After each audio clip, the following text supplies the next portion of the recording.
Contestant number 7.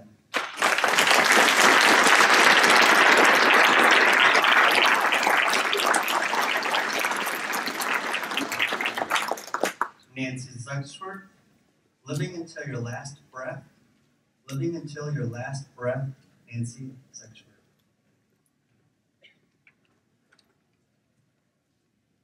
Have you ever thought about what it takes to truly live life? Not just going through the motions, but each moment, each day, month, year, adding everything you can to fully live.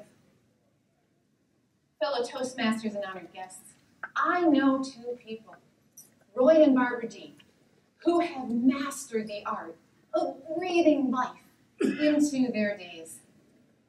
They met in the early 50s at a small college in Buchanan, West Virginia. She was a strawberry blonde, spunky freshman. He was a tall, dark, and handsome, but somewhat shy junior. She'd heard that he had his eyes on her, but he had made no moves. So one day she took matters into her own hands. It was raining out. The guy had a geeky rain hat on, and she decided to take it. She ran behind him, plucked it off his head, and started across campus. Well, he was smart enough to run after her. He was fast enough to catch her, and he was finally courageous enough to ask her for a date. They went on their first date and split a Pepsi and a candy bar because that's all they could afford. They started dating. They fell in love pretty fast. So fast that it kind of scared that freshman girl. And they had one day a lover's quarrel that really caused them to know they had to have a serious talk. Barbara D. tells the story that they went into a chapel on the campus where they were attending college. That afternoon, she said they prayed together, and they cried together, and they talked, and they talked. And she said when they got up from their discussion, quite sure of where they were headed, they looked out the window, and there on the horizon was the most beautiful rainbow.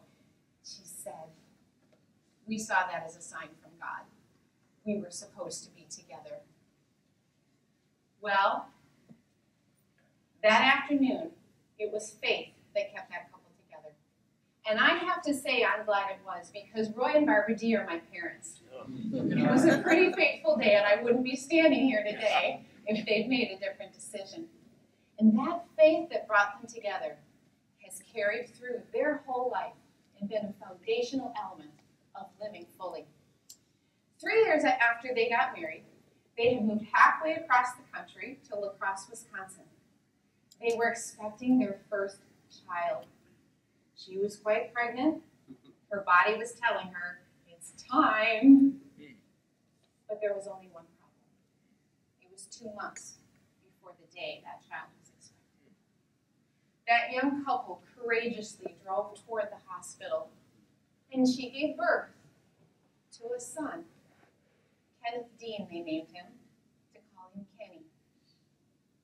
It was 1957, and babies that came 2 months early didn't survive at the same rate that babies do today. And after 2 days, that couple was left with empty arms. It wasn't until I became a mother myself that I ever really even thought to ask my mom, how did you get through that? And what she said has affected me. She said, Nancy, we just knew it wasn't meant to be, and that God had other plans. Their ability to go through something difficult with the hope that there was more ahead has definitely had an impact in the life they've lived.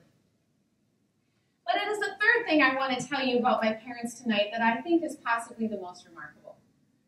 They have quite a sense of adventure. They took early retirement from IBM when they were just in their early 50s. For about 3 years, they sat around Rochester and said, I wonder what we want to do when we grow up. We wondered too. Until one day we got the phone call that went something like this.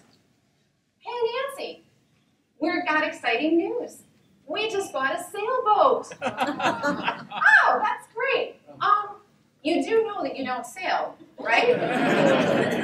Well, we took those classes on Lake Superior. The classes you took 15 years ago for 2 days? Are you going to sail on Lake Superior? Well, no, actually, we are going to sell the house you grew up in and most of our earthly possessions and move onto the sailboat and live on it and go to the Bahamas every winter. You're doing what? Oh my goodness, talk about reverse parenting. My sisters and I ganged up on him and said, what are you thinking? Have you thought about how much this is going to cost? How are you going to communicate with us? What if something happens when you're crossing to the Bahamas? Oh my goodness. Do you know what I learned? When a true dreamer has a true dream, you can't take it away from them. And they did sell a house. They did sell our earthly possessions. And they sailed off literally into the most exciting 10 years of their lives, living together on a 32-foot sailboat as slobs. Subsistence-level older boaters. My dad says, apologetically, that they are not going to leave us much of an inheritance, because that was just one of many of the expensive adventures they've had.